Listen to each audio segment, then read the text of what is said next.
பல ஆண்டுகளாக கட்டுப்படுத்தப்படாமல் விடப்பட்ட நீண்ட கால கடத்தல் வலையமைப்புகள் உட்பட கார்ட்டல்கள் மற்றும் கருப்பு பொருளாதாரத்திற்கு எதிராக அரசாங்கம் உறுதியான நடவடிக்கை எடுத்து வருவதாக இன்று மக்களவையில் பிரதமர் டதஸ்ரீ அன்வார் இப்ராஹிம் தெரிவித்தார். நிர்வாகத்தை குறை மதிப்பிற்கு உட்படுத்தும், சந்தைகளை சிதைக்கும் மற்றும் தேசிய வருவாயை வடிகட்டும் சட்டவிரோத நடவடிக்கைகளை கட்டுப்படுத்த அமலாக்க முகவர் நிறுவனங்கள் கடந்த 2 ஆண்டுகளில் தங்கள் முயற்சிகளை தீவிரப்படுத்தி உள்ளதாக பிரதமர் டதஸ்ரீ அன்வார் இப்ராஹிம் தெரிவித்தார்.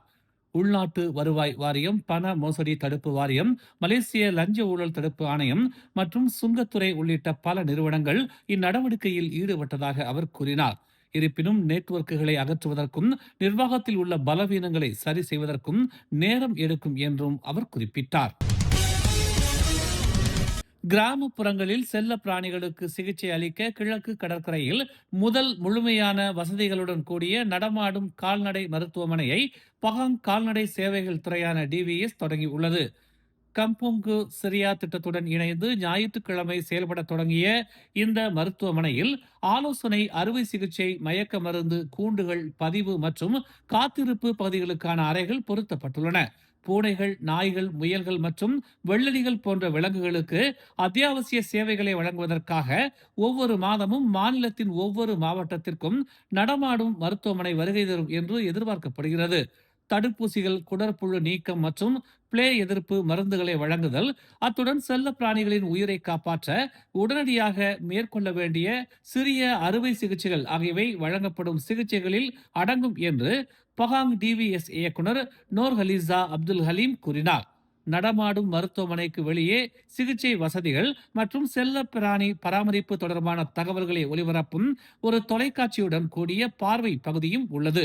தேவைப்படும் சிகிச்சையின் வகையை பொறுத்து ஒரு நாளைக்கு 40 முதல் 50 செல்ல பிராணிகளுக்கு சிகிச்சை வழங்க முடியும். தடுப்பூசிகள், குடற்புழு நீக்கம் மற்றும் பிளே எதிர்ப்பு சிகிச்சைகள் சுமார் 10 முதல் 15 நிமிடங்கள் ஆகும். அதே நேரத்தில் கருத்தடைக்கு 1 மணி நேரம் வரை ஆகும் என்று அவர் குறிப்பிட்டுள்ளார். தடுப்பூசிகள், குடற்புழு நீக்கம் மற்றும் பிளே எதிர்ப்பு சிகிச்சைகளுக்கு 5 ரிங்கிட்டில் கட்டணம் தொடங்கியது என்றும், ஆண் பூனைகளை கருத்தடை செய்ய 80 ரிங்கிட்டும், பெண் பூனைகளை கருத்தடை செய்ய 120 ரிங்கிட்டும் செலவாகும் என்றும் நோர் ஹலீசா தெரிவித்தார். இன்று தொடங்கி சுமார் 5 மில்லியன் மக்கள் கட்டம் கட்டமாக எஸ்டிஆர் கொடுப்பனவுகளை பெறுவார்கள் என்று பிரதமர் டதஸ்ரீ அன்வார் இப்ராஹிம் தெரிவித்துள்ளார். வாழ்க்கை செலவின் அழுத்தங்களை சமாளிப்பதில் யாரும் பின்தங்கி இருக்கக்கூடாது என்பதை அரசாங்கம் தீவிரமாக உறுதி செய்து வருவதாக அவர் கூறினார்.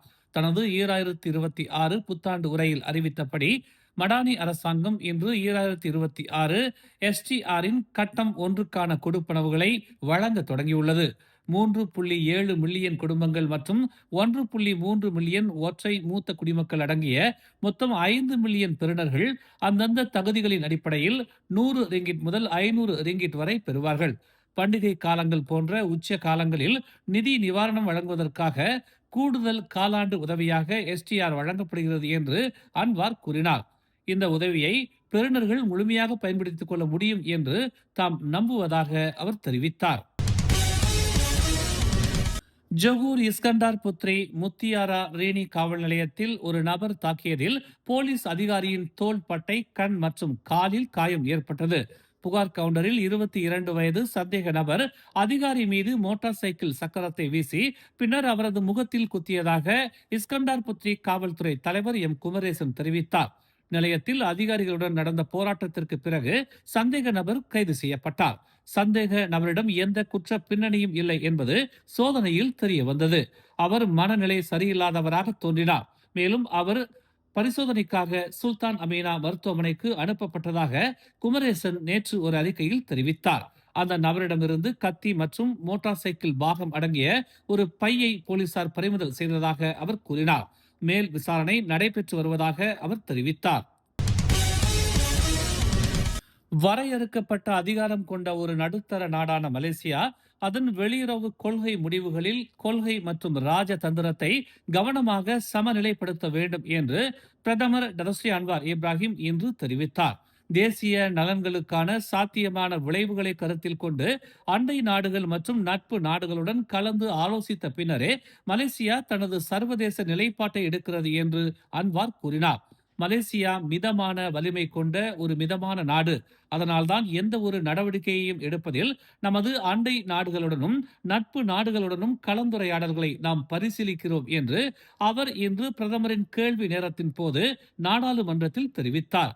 வெனிசுலா மற்றும் காசா தொடர்பான சர்வதேச பிரச்சனைகளில் ஆபத்துகள் இருந்த போதிலும் மலேசியா அதன் உறுதியான நிலைப்பாடுகளில் ஒன்றை எடுத்துள்ளதாக அன்வார் கூறினார். காசா மற்றும் வெனிசுலா போன்ற பிரச்சனைகளில் மலேசியா மிகவும் வலுவான நிலைப்பாட்டை எடுத்த நாடுகளில் ஒன்று என்று அவர் குறிப்பிட்டார். வெனிசுலாவுடன் தொடர்புடைய நடவடிக்கைகள் உட்பட சர்வதேச சட்டத்தை மீறும் முன்னேற்றங்களை மலேசியா எதிர்த்ததாகவும், வெனிசுலா அதிபர் நிக்கோலஸ் மதுரோவையும் அவரது மனைவியையும் வெனிசுலாவுக்கு திருப்பி அனுப்ப அமெரிக்காவை வெளிப்படையாக வலியுறுத்தியதாகவும் அன்வார் கூறினார். இருப்பினும் கொள்கை ரீதியான நிலைப்பாடுகளை எடுப்பது விளைவுகளை ஏற்படுத்தக்கூடும் என்பதையும் அன்வார் ஒப்புக்கொண்டார்.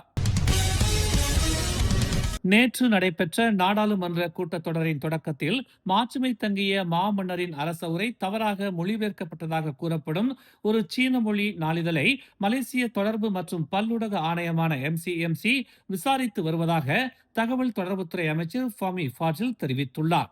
சுல்தான் இப்ராஹிம் மலாய் மொழியை புரிந்து கொள்ளாத மலேசியர்கள் மலேசியாவில் தங்கக்கூடாது என்று கூறியதாக கூறும் மேண்டரின் மொழியில் ஒரு தலைப்பு சம்பந்தப்பட்ட பத்திரிகையில் வெளியாக இருந்தது. பின்னர் அந்த பத்திரிகை ஆரம்ப இடுகையை நீக்கிவிட்டு மலாய் மொழியை தேசிய மொழியாக ஏற்றுக்கொள்ள முடியாத மலேசியர்கள் வேறு இடங்களில் வாழ்வது நல்லது என்ற மாமன்னரின் கருத்துக்களை சரியாக பிரதிபலிக்கும் தலைப்புடன் புதிய ஒன்றை வெளியிட்டது. சீன மொழி நாளிதழின் சமூக ஊடக பதிவு தொடர்பாக சர்ச்சைக்குரிய மதபோதகர் ஃபிர்டாவுஸ் வோங் நேற்று காவல்துறையில் புகார் அளித்ததாக தெரிகிறது. பத்திரிகை நெறிமுறைகளுக்கு இணங்குவதை உறுதி செய்யவும், பொறுப்பான மற்றும் துல்லியமான அறிக்கையிடலை ஊக்குவிக்கவும் மலேசிய ஊடக மன்றத்தை ஃபாமி ஃபாஜில் வலியுறுத்தியுள்ளார். தீவிரமான அல்லது அவதூறான கருத்துக்களை குறிப்பாக சமூக ஊடகங்களில் வெளியிட வேண்டாம் என்றும் அவர் கேட்டுக்கொண்டார். மேலும் செய்திகளை தெரிந்து கொள்ள தமிழ் மலர் இணையதளம், தமிழ் மலர் செயலி மற்றும் மலர் டிவி யூடியூப் சேனலை வலம் வாருங்கள். எங்களோடு இணைந்திருக்க மலர் டிவியை பதிவு செய்து கொள்ளுங்கள். உறவுகள் மகிழ்ந்திட விருப்பம் மற்றும் பகிர்வு சேவையை சொடுக்கிடுங்கள்.